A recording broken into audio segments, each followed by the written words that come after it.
Srimad Bhagavatam, canto 8, capítulo 16, verso 22.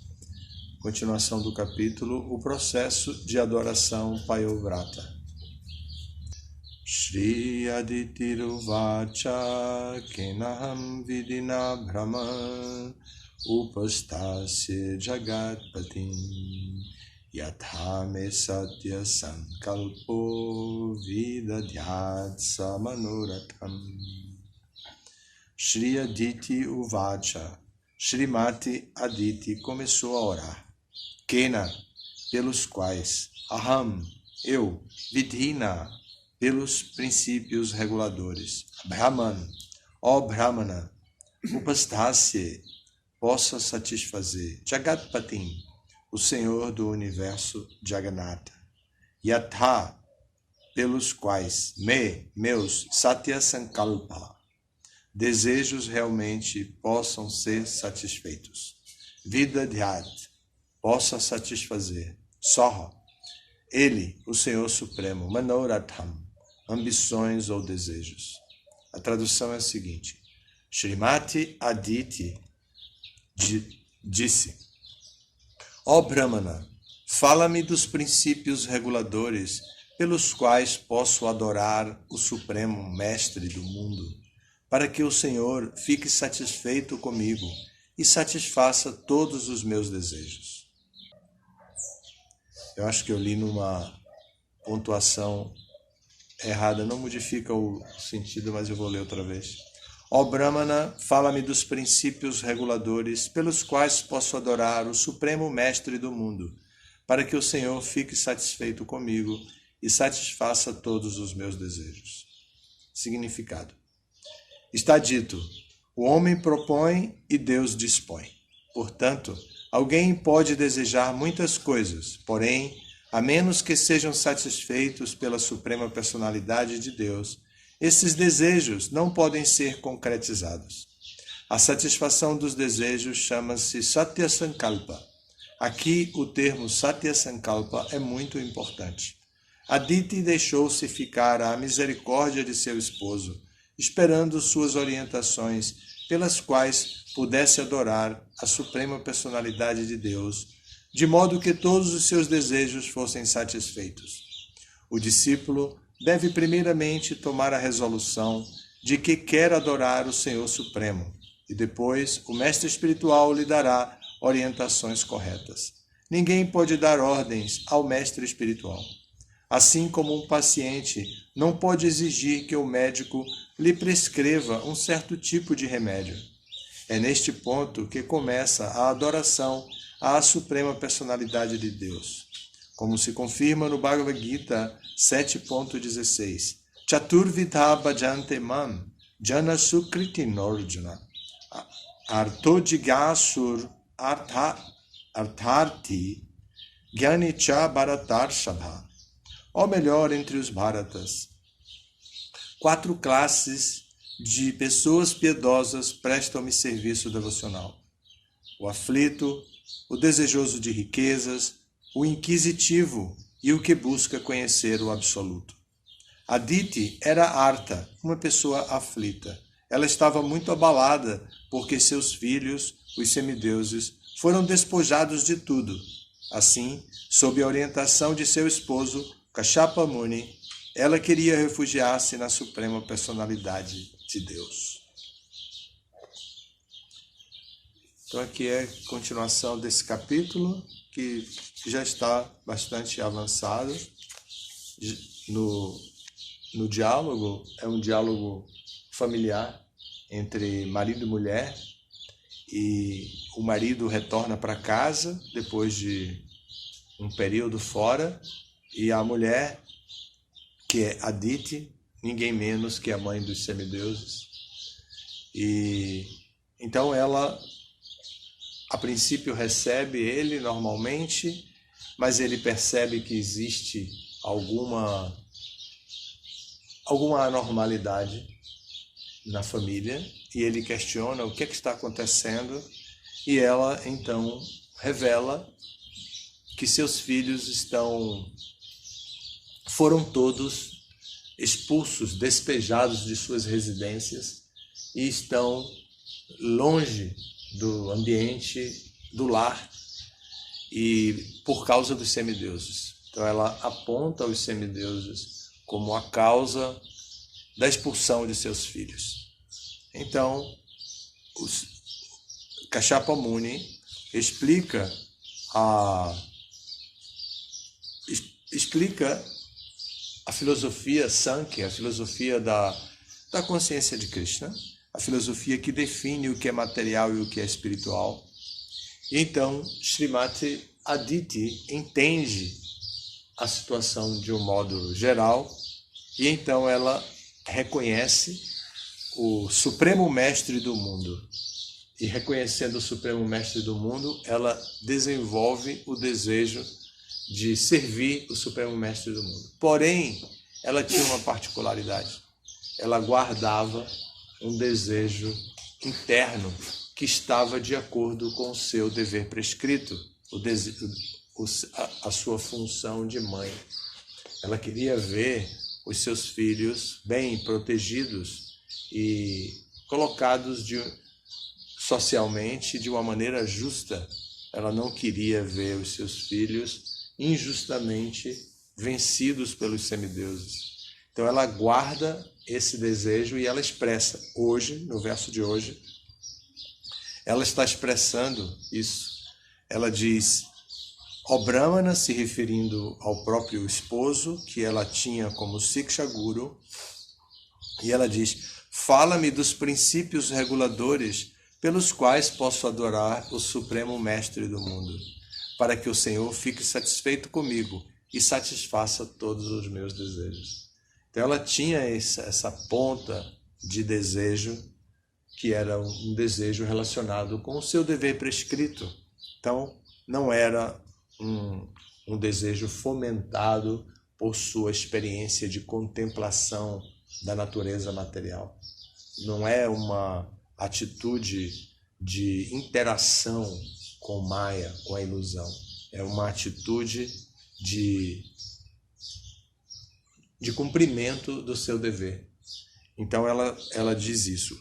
No Bhagavatam há um verso muito interessante que define a amplitude, a abrangência do sistema de Bhakti Yoga. Porque como os Vedas têm 3 seções, uma delas, que é a maior, que é Karma Kanda, que quando nós lembramos as ofensas, uma das ofensas, a 8ª, vai dizer que é uma ofensa considerar que cantar o Mahamantra Hare Krishna é uma das atividades ritualísticas auspiciosas, conhecidas como atividades fruitivas, Karma Kanda. Então, observem, as atividades ritualísticas auspiciosas, fruitivas, Karma Kanda, são auspiciosas. Elas são diferentes da atividade feita por ignorância. Na seção Karma Kanda já se define a responsabilidade do ser humano por seu próprio destino, que ele vai construir o seu próprio destino interagindo com a natureza material, com toda a natureza material, mas aceitando autoridades. Então um karmi, um seguidor da seção Karma Kanda dos Vedas, primeiro de tudo, ele reconhece que tudo está dirigido pelos servos da pessoa suprema e que esses servos são pessoas muito competentes com as quais eles podem se relacionar, e porque eles se relacionam com essas pessoas, eles obtêm um brinde, um resultado disso. Então, por isso as atividades são chamadas de auspiciosas, porque elas ajudam a melhorar a qualidade de vida do indivíduo. A seção Jnana Kanda, que já é considerada própria para os transcendentalistas, aqueles que já não estão mais tão aferrados à caridade, a sucesso, a melhor nascimento, a melhoria da qualidade de vida, a promoção aos planetas superiores. Então, os Gyanis, eles já são considerados transcendentalistas. Os Karmis não são considerados transcendentalistas, considerados bonzinhos, bem comportados dentro da existência material, porque conhecem o valor das coisas materiais. E também que existe forças superiores. Mas o Gyani não, o Gyani já é considerado uma autoridade. O Gyani já considera que a transcendência pode levar à liberação de toda a relação com a natureza material. Então, o Bhakta, o Bhakta é aquele que é despojado de todo sentido de falso prestígio e que não está interessado no mundo material, que compreende o mundo material como energia externa de Krishna e não quer criar uma relação com o mundo material, muito embora esteja inserido dentro da existência do mundo material. Ele oferece tudo a Krishna. E tudo que ele faz, ele oferece ao Mestre Supremo do mundo. Ele entende o Mestre Supremo do mundo e diz, tudo isso é parte do Mestre Supremo, eu não tenho nada a ver com isso.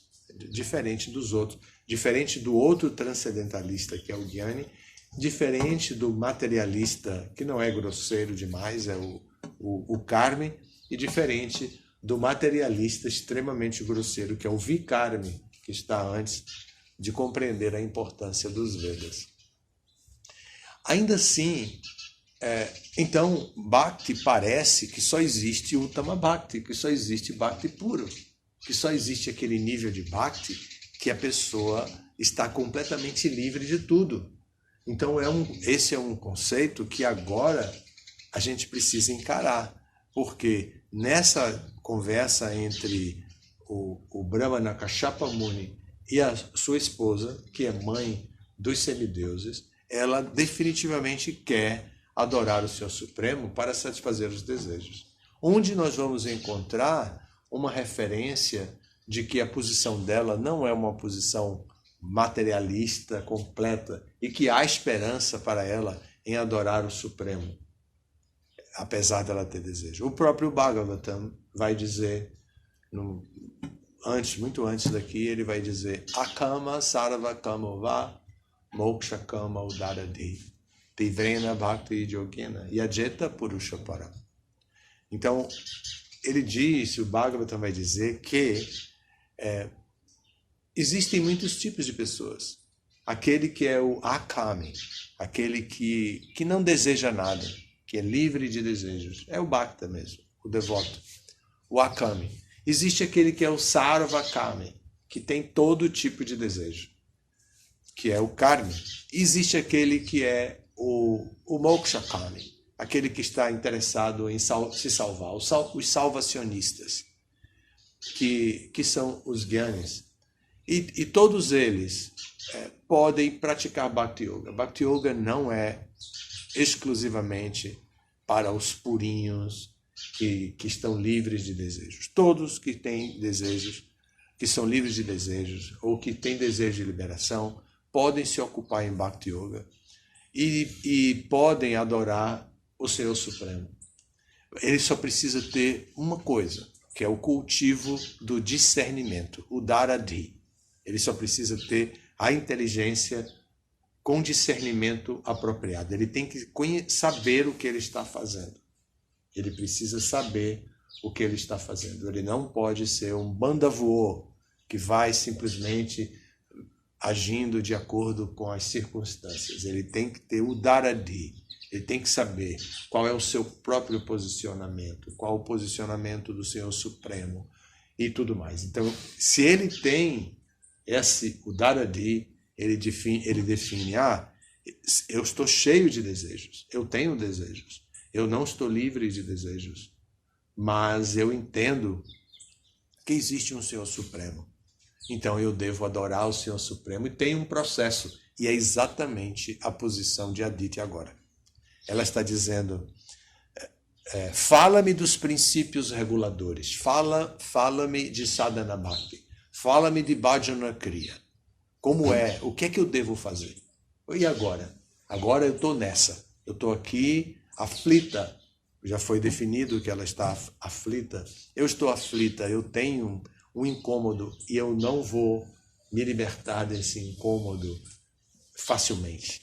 Então, me diga qual é o processo que eu posso satisfazer meu desejo e então me libertar dessa minha aflição. Mas eu já entendi, sim, que eu devo adorar o Supremo e que Ele é o Supremo Mestre de todo o mundo. Eu já entendi tudo isso. Eu agora preciso do sadhana. Qual é o sadhana? Qual é a atividade que eu vou ter que fazer? Então, ela mostra realmente inteligência atilada, inteligência firme, esclarecida, iluminada. Ela não é uma tola e não é uma pessoa envolvida simplesmente na proteção de seus filhos, como uma leoa. A leoa é famosa porque ela sustenta os filhos, ela dá de mamar, ela caça, ela come, ela ensina os filhos a caçar, a comer direitinho, até que eles crescem e estão prontos para sair e se tornarem os reis da selva. A leoa é a mãe do rei, por isso ela é tão poderosa. E o rei só é rei porque tem esse tipo de mãe. Essa mãe que faz esse tipo de atividade, de sustentar ele completamente, de ensinar, de dar tudo e tal. Então aqui, Srimati Aditi está pedindo os princípios reguladores. E é o que nós vamos ver daqui para frente. No próximo verso, que é o 23, nós vamos ver, ela ainda vai falar, mas depois nós vamos ver como Kashyapa Muni vai orientá-la num processo muito complexo. Muito complexo. Não é fácil, o processo que ele dá para ela não é fácil. Porém, para a posição dela, nesta era em que estamos e neste mundo em que estamos, há um processo que é muito simples, que é o processo do cantar do Mahamantra Hare Krishna. Este processo tem um valor absoluto dentro da era de Kali, dentro do mundo material. Qualquer pessoa, em qualquer posição em que esteja, ela pode cantar o Mahamantra Hare Krishna e então ela obter o resultado mais elevado. É muito interessante que o processo da consciência de Krishna, embora seja assim tão sublime, seja também tão simples. Mas ele foi simplificado exatamente pela dificuldade que o homem e a mulher da era de Kali têm de adotar processos tão difíceis como esse Payovrata. Esse é um processo, nós vamos ver a descrição, um processo muito difícil de ser praticado. Ainda assim, ela recebe e ela vai praticar. Bom, esse é o tema aqui, o verso que Prabhupada citou do Chaturvidha Bhajantema. Existem 4 tipos de pessoas que se aproximam de Krishna com a intenção de fazer bhajantema, de fazer bhajan para ele, de adorá-lo. Esses 4 tipos de pessoas são chamados de sukritinas. São pessoas que não são canalhas, são pessoas piedosas. Então, essas pessoas, entre elas está o aflito, o que busca riquezas, aquele que é curioso, aqui chamado de inquisitivo, e aquele que busca conhecer a verdade absoluta. Então, esses 4 tipos de pessoas se aproximam do Senhor Supremo com a intenção de servi-lo, de fazer bhajan para ele. Então, nesse caso, Aditi é considerada como aflita. E o aflito geralmente é aquele que está influenciado pelo modo da ignorância. E como o que busca riquezas está influenciado pela mistura entre ignorância e paixão, o inquisitivo ou o curioso aqui é aquele que está definitivamente no modo da paixão. E o que busca conhecer o absoluto é aquele que é influenciado pelo modo da bondade. Então, considerando que essas pessoas estão mais influenciadas por determinados modos da natureza, elas também podem ser vistas, compreendidas dentro do sistema Varnashrama como aqueles que são Shudras, Vaishyas, Kshatriyas e Brahmanas. Então eles também podem ser vistos assim. Então o aflito em geral é o Shudra, que é influenciado pelo modo da ignorância, que não tem recurso algum para saber como fugir disso, como sair dessa. É por isso que o nosso movimento tem este processo proativo de dar a misericórdia de Krishna. E ele vai às ruas e procurar as pessoas aflitas. Ele vai à rua procurar as pessoas. O movimento não fica no templo esperando que as pessoas venham. O movimento tem o processo de ir às ruas, porque as pessoas estão tão aflitas que elas não podem imaginar que a solução vai vir de rezar, vai vir de cantar um mantra. Elas pensam que elas precisam ganhar dinheiro, que o dinheiro vai solucionar, elas precisam de um emprego, porque o emprego vai solucionar todos os seus problemas. Elas precisam comer, porque comendo ela vai solucionar seus problemas. Ela precisa de prestígio social, reconhecimento, precisa de um amor. Aqui tem até um forró que fala isso, né? Eu só quero um amor. Que acabe o meu sofrer, né? A música popular brasileira já. Então, as pessoas pensam que é isso que vai satisfazer os seus interesses, mas não é. De fato, a pessoa precisa ouvir qual é o processo é esse. Bem, eu acho que eu abordei todos os temas que foram apresentados aqui. Obrigado pela atenção de vocês. Todas as glórias a Srila Prabhupada.